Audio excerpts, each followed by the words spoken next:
Bonjour, donc on se retrouve aujourd'hui pour une nouvelle vidéo sur un rack extension qui s'appelle Antidote. Vous avez été nombreux à me poser la question de savoir si je pouvais faire une série de tutos sur ce synthétiseur virtuel. Donc c'est chose faite. Je rappelle donc que ce synthé virtuel est un rack extension développé par la société Synapse Audio Software. Je remercie au passage Richard de la société Synapse de m'avoir offert gracieusement une licence d'utilisation, en échange duquel je me proposais de faire un tuto pour la communauté, je dirais française qui me suit sur la chaîne. Donc merci encore à toi Richard. Alors, donc vous pouvez bien évidemment l'acheter au prix de 119 € ou l'essayer pendant une période d'1 mois. À l'issue, si vous êtes convaincu, donc vous pourrez l'acheter.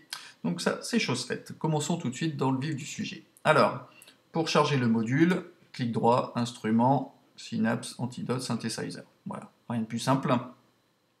Donc comme je le disais, c'est un synthé analogique virtuel qui comprend, je vous fais ici une description rapide de l'ensemble, non pas des fonctionnalités, mais de vous montrer de quoi est composé ce synthétiseur virtuel, et après on rentrera dans le vif du sujet avec les explications détaillées sur chacune des fonctionnalités.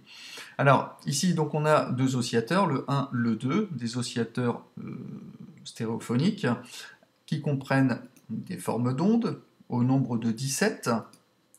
Ça vous paraît peut-être limité, mais on verra à la suite qu'en utilisant le modifieur, on pourra générer et permettre de générer beaucoup d'autres variantes des formes d'ondes sélectionnées. Ce module comprend également une enveloppe de filtre. Il comprend également une enveloppe d'amplitude et une enveloppe de modulation. On a deux LFO, le 1, le 2. On a ici des filtres, donc au nombre de 8, qui sont, on va dire, qui imitent vraiment avec précision les filtres de qualité analogique. Donc les ambiances sont vraiment bien restituées, ce qui fait aussi la force de ce rack extension. On a ici une matrice de modulation avec 5 paramètres assignables, avec source et destination, un peu suivant le même principe que le module TOR synthesizer natif de Reason. On a un arpégiateur, on a 7 emplacements d'effets, ici avec des EQ, distorsion, phaser, chorus, delay, reverb et compresseur. Sur la face arrière, avec la touche Tab, ici on va se rendre compte que, outre l'intérêt que ce module a dans sa fonction première, qui est donc le synthé virtuel, il vous sera également en fait d'une grande utilité en tant que module, je dirais, d'effets, soit pour utiliser les effets qu'on a ici en bas, mais également la possibilité d'utiliser les multiples entrées et sorties CV qu'on va pouvoir connecter, interconnecter entre chacun des modules, ce qui fait bien évidemment la force de Reason. Également aussi de connecter, on verra à la fin de cette présentation, donc des modules externes et de faire entrer de l'audio dans ce module. On verra que c'est assez facile à faire. On a une banque de sons ici qui est de, je crois, au nombre de 500 patchs avec une dizaine de combinateurs, il me semble. Donc là, au niveau des patchs, c'est ici. Je rappelle, si vous voulez chercher un combinateur, quand vous cliquez ici sur Ouvrir, vous avez accès au repatch, c'est-à-dire au preset du rack extension. Mais si vous allez le chercher ici, par exemple, Antidote, vous n'allez pas trouver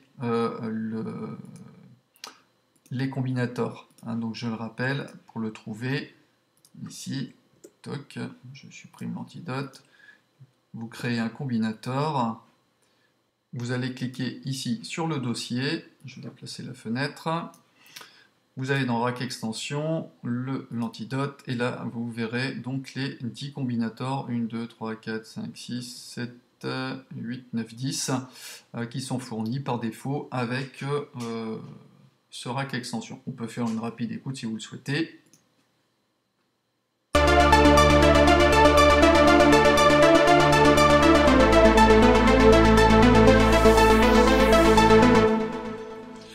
ici un autre qui est splitté, c'est-à-dire avec une sonorité différente de la gauche du clavier et de la droite.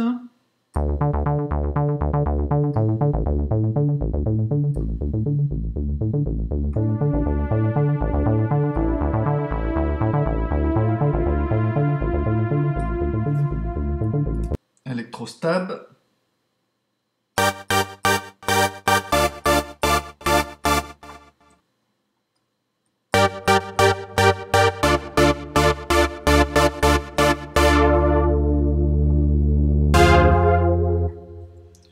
Celui-ci, Bell.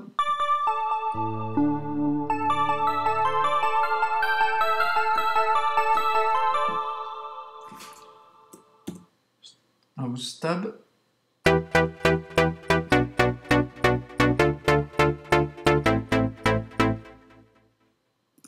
Minor Harp.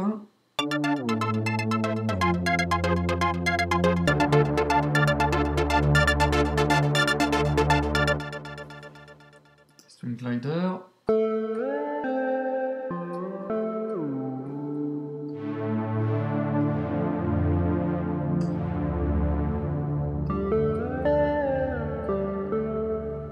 C'est un petit peu japonais-chinois, le Fade.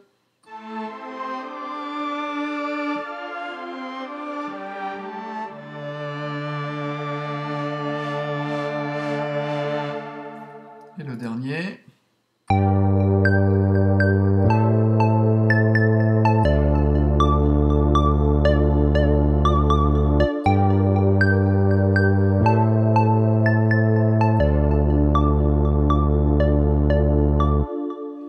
Donc voilà pour la présentation rapide d'Antidote. Je vous propose de vous donner rendez-vous pour la vidéo suivante concernant donc les fonctions de base vraiment de ce que l'on peut faire avec Antidote, notamment sur la partie supérieure.